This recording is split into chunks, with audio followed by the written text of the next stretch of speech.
So most of us have had the experience of sitting in bumper-to-bumper traffic, waiting endlessly to move 1 inch, or just to move, period. Traffic in Kingston seems to be getting way out of hand. Worse and worse.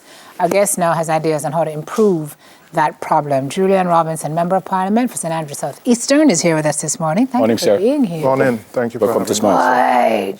Where do we? I don't even know where to start. Why? Why are we here? Well, I think we're here for a couple of reasons. One, the public transportation system needs to be improved. JUTC is currently operating at probably 40% of capacity, meaning on a daily basis, we're only turning out about 180 to 190 buses out of 400. What that means, when you don't have enough JUTC buses, the taxis have to take up the slack. So you have more taxis on the road carrying people to work, because you can't sit at a bus stop for 2 hours to wait on a bus to go to school or to work. What's going on with those buses? Well, we got some new buses. The problem is we have not invested enough in JUTC to maintain the stock. A bus can probably, it has a useful life of maybe 5 to 7 years, because your bus runs 16 hours a day, right? So you have to replace buses after a while. We simply don't have enough buses to move the amount of people we need to. And the private taxis take up the slack, which means that you have more taxis on the road. Now, that's not the sole reason we are here. The reason we are here is that there's urban development. There are more townhouses, there are more apartments, there are more people driving. And that by itself may not be a bad thing, because people want the ability to get around on their own without depending on the public transportation system.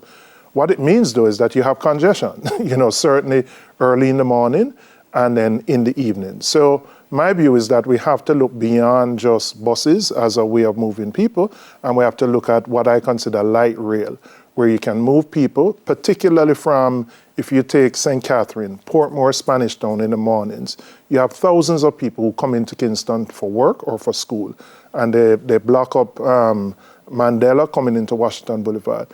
Conceivably, you could have something starting in Spanish Town, picking up people by the Portmore intersection, either going downtown or going up to Constant Spring. We're going to have to look at doing park and rides, where people can come, park the car, go on a train, go to a destination and move on. But the road network cannot be expanded to deal with the amount of cars that we have. And widening the roads is not going to help to solve the problem. Mr. Robinson, I think everyone knows that I lived in a couple of other jurisdictions, and you're right, because you couldn't get parking where you were going, so you had to do the public transport. But do you think we would buy that, though? I mean, it's going to be a major cultural change. We love a car, we love our car close to us. And that's part of a sense of independence. But, what we have right now, we have a lack of productivity, because the amount of time you spend in traffic, in many cases, coming over on the boulevard, 2 hours in the morning. People have to get up from 4 o'clock to get to school for 7 or 8, and then another 2 hours in the evening. So you're impacting productivity. You're impacting quality of life. You're impacting air pollution with all those vehicles emitting into the atmosphere. So we have to think, this is obviously going to be something long term, but the reality is that the urban centers, and I use my own constituency as an example, you have conversion of single-family homes into townhouses and apartments. So if you have the example I use, a three-quarter acre single-family home, 2 or 3 cars at maximum, you put in 50 apartments, which is real, given the densities now. You're talking about 100 cars. You're moving from 3 to 100 on the same network. The road network can't manage it. So I think we have to think beyond. Forgive my ignorance, just before Simone, when you say light rail, how does that work? Are you literally putting in?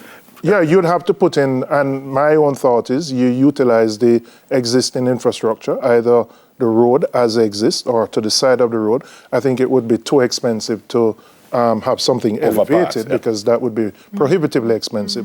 And in my own view, this is something that can be done as a public-private partnership. We know government expenditures are under pressure, but in many other countries, it is done as a partnership. But I think, the enhanced quality of life, the enhanced productivity, all of those things are things that we have to consider. But it would be a cultural change. We're not used to park and rides, as an example. But if somebody says to you, instead of sitting on Mandela Highway for 2 hours coming in, you park at Spanish Town, you come in 15 minutes, you then have to connect to take either a bus or somewhere else to work, you would consider it. Or if you go downtown. We have heavily trafficked routes. Papine to Halfway Tree is one. Manor Park or Constant Spring down to Halfway Tree.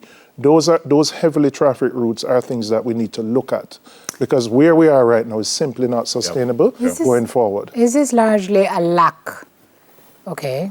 To what do you attribute where we are now? Let me not plant any seeds, because obviously as things change and the shift occurs where people are owning more cars and the road gets more congested, there ought to have been, or one would think there would be some kind of rolling developmental ideation plan, infrastructural, to accommodate. Is it that it happened too fast? Yeah, we're catching up. I mean, when you think of, I raised some other issues in my presentation in Parliament. When you think of the level of the infrastructure that we have, it is trying to catch up with the development. You know, I use my constituency.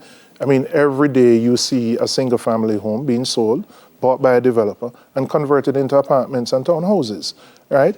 There's sewage, there is water, there's traffic. Those things are trying to catch up with the developments, and the developments are taking place on a daily basis, you know? So the reality is, I think we have to be forward thinking about how we deal with this issue. I mean, we are a big city in relative terms. I mean, 1.5 million, and I'm talking about the expanded Kingston metropolitan area to include Portmore and Spanish Town. You have about 1.5 million people.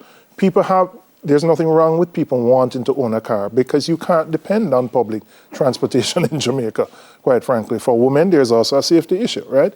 So the reality is, I think we have to think through how we deal with more of the congestion, which is only going to get worse. It is only going to get worse as more cars come on the road, and the network, even if you expand the roadways, all you do is move the problem from one particular area down to another. Yeah. Because if you make a four-way roadway, it's going to come to a bottleneck when you come back down to the two-way. I actually don't know where you would send them, but again, in other jurisdictions, not everybody can drive on all the roads. So, no, I mean, like you have Fern Gully, they said trucks can't go through there, because I think one of the problems, you have these huge trucks in the middle of a big thoroughfare that everybody else is using. I don't know where you would send them, but can that work? I mean, I think we had something where we stipulate times of day that the trucks, generally late in night, early in the morning, so that they're not there during normal hours and you don't have that congestion. But that's not really the crux of the problem. What we doing with the railway now? I know there is something. I think we did something in St. Catherine. I don't know the extent to which it is patronized or how huge it is. I don't think it is. Isn't that something we could build on to? But I just think you have to look at the areas where people are moving from. And most of the traffic that comes into Kingston comes from St. Catherine, Portmore, Spanish Town, and the environs. And I think that is ripe for some alternative to bus or what we call. This is going to take a while, though. I was just going to say, that was my final question. I think for me, you start by doing the feasibility study. This is not 1 or 2 years.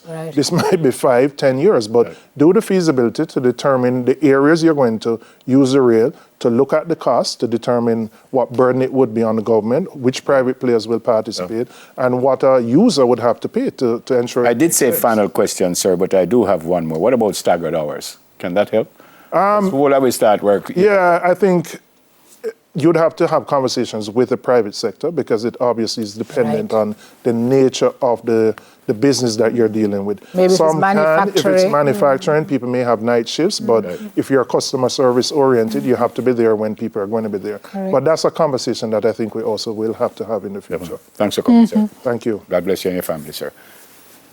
Sorry, Julian Robinson, Member of Parliament for St. Andrews South East. Which includes Vineyard Town, by the way, just to throw that up. Which is the greatest here in the world. Of course. And one that is becoming developed, actually, because as you know, the lot sizes are large. Yeah, fantastic. All right, folks, up next, we discuss parenting styles and why they matter when raising children. Super important conversation. Soon come.